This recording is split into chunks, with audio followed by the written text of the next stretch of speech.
Anyway, having established that I'm not carrying any weapons, I was then bundled back into the car and driven off to Jalalabad.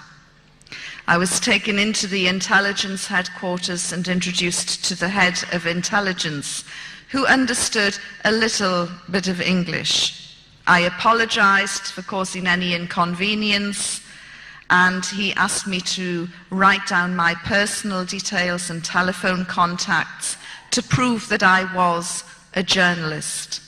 After I had done that, he said, "We are about to eat. You must have something to eat." And I said, "Well, that's very kind, but I need to use the telephone first." And he said, "No, you can't use the phone." So I said, "In that case, I won't eat either as a guest or a prisoner of the Taliban until I can use the phone." And what started then was the war of attrition, which was to last 10 days. Now, you would think that the most evil, brutal regime in the world couldn't care less if one of their prisoners had gone on hunger strike. But these men were very, very upset.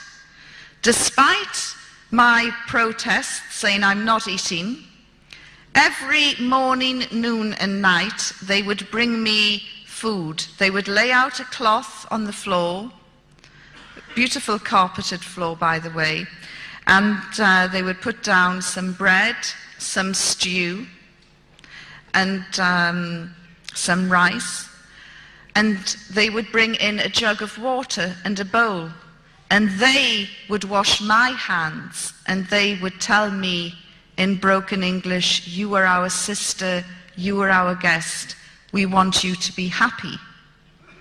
And I thought, what sort of evil, brutal regime is this? Don't they understand the job description?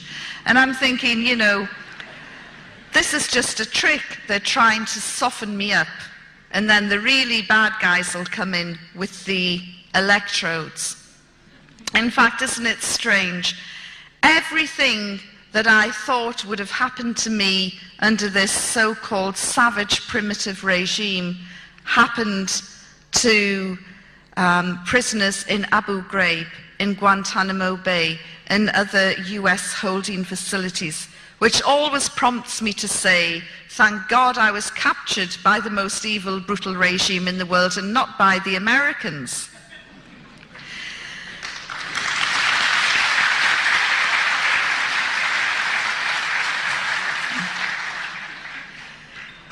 By the third day, they called the doctor. Not that I was feeling unwell at all, but they called the doctor, and he came, a little man who trained in Germany, and he looked in my eyes, my ear, took my pulse, looked in my mouth, and I thought, they do this, don't they, on death row in Texas, just before they're going to execute somebody. They like to make sure that they're fit and healthy. And then he took my blood pressure, and something bothered him because he then took it again. And I said, yes, I know I have high blood pressure. And he said, no, you don't. Your blood pressure is normal. I said, don't be so ridiculous. It can't be normal. You know, I'm about to be killed by the Taliban. How on earth is my blood pressure normal? And he said, look, and he did it again. And it was normal. I said, there you are, 3 days with the Taliban and you've cured my blood pressure. Thank you very much. On the 5th day, there was a little guy called Hamid, the doctor's son actually, who acted as the translator, and he came running into my room very, very excited. He said, you were on the front page of the papers. And he brought in the weekly paper from Jalalabad.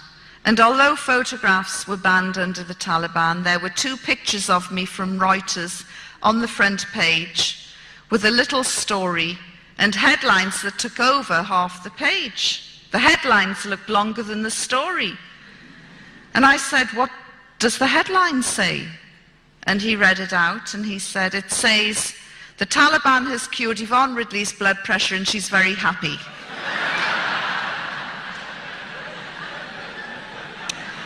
Not the catchiest of headlines.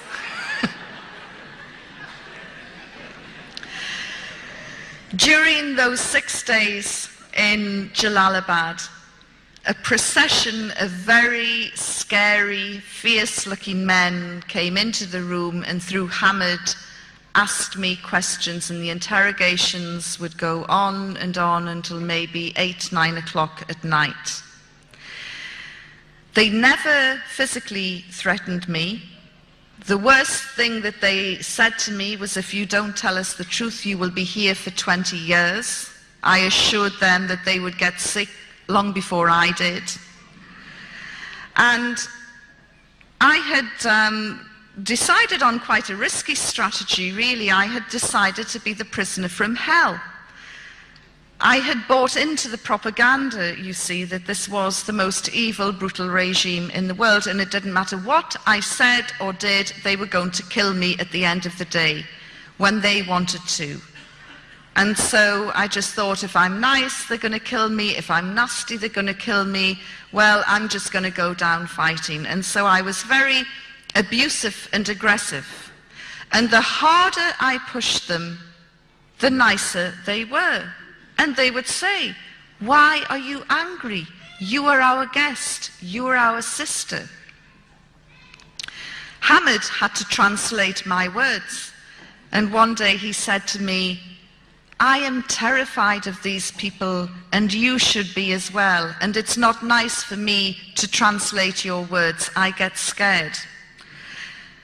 On the 6th day, Hamid came to see me, and his face was nearly black with fear. His mouth was so dry he could hardly talk. And he said, you have a very important visitor. And I said, who is it? He said, I can't tell you, but you must be respectful. I said, well, who is it? Is it Mullah Omar? And he said, please, just be respectful. You have to show some respect. This is a very, very important person. So I'm thinking, I wonder who it can be. 10 minutes later, there was a knock on the door. Although I was the prisoner, I had my own key. And so I unlocked the door, opened it. Hamid stood aside, and there in front of me was a man who made my blood run cold. The hair on the back of my neck lifted. For 6 days I had avoided talking about religion, and there in front of me was a religious cleric, a Maulana. And everything in Afghanistan is dirty, ripped and torn and dusty. He was wearing an immaculate ivory gown, one which went right down to the ground. The Taliban's clothes were above their ankles. This guy's clothes were right down to the ground. You couldn't see his feet. And he had a great big ivory turban. A very modest beard by Afghan standards. Very light brown, modest beard. And light brown eyes. And he had beads which he moved, like rosary beads, which he moved 2 at a time. And there was something else about him that I thought was weird. And when I mentioned it to my first Muslim crowd, a few of them went, Alhamdulillah. When I told them, I said there was something really weird about this guy. He had a shine on his face. It was like a light on the inside coming out. I've never seen anything like it before. And I was told by my Muslim friends back in London, this is the nur, the light that comes out of somebody who is very pious, very practicing, a very good person. I didn't know that at the time. I just thought there's something weird and spooky about this guy. After I recovered, I moved aside and invited him into my room. And he was so graceful and elegant, he didn't even seem to walk. He just glided in and glided down. And I sat opposite him, and Hamid acted as the translator. And he said, what is your religion? And I thought, oh, here we go. I said, I'm a Christian. He said, yes, but what sort of Christian? Are you a Roman Catholic? Are you a Protestant? I said, I'm a Protestant from the Church of England. And he's smiling and moving his beads. And he said, and what do you think of Islam? Oh, I said, it's fantastic. It's absolutely wonderful. Of course, I knew nothing about Islam, very little, and the little that I knew was totally wrong as it turned out. And I went off in praise for 2 minutes of this faith that I knew so little about. And he smiled and he moved his beads. And then when I finally stopped running out of adjectives, he said, Islam is a beautiful religion. I couldn't agree more. And then again, I ran off in praise of Islam. And he smiled as he listened, and Hamid translated. And I said, do you know, the people around here are so passionate about their faith that they pray 5 times a day. I know because I've watched and counted it. And he looked. He must have thought, you stupid woman. But I didn't realize that Muslims are expected to pray 5 times a day. So he moved his beads. And then he said, so, you would like to convert? And I thought, he's led me into a blind alley here. If I say, yes, I'll convert, he'll accuse me of being fickle and insincere, and he'll say, take her away and have her stoned. If I say, no, I'm not interested, he'll say, how dare you insult Islam, take her away and have her stoned. So I'm trying to come up with the right answer. And then in the end I said, look, I can't make such a life-changing decision while I'm in prison, but if you let me go, I promise I will read the Quran and I will study Islam. And he smiled and he didn't say anything more, and he rose up and he glided out. Hamid went scuttling after him, and he returned a few minutes later and he said, you're going home on a red crescent plane.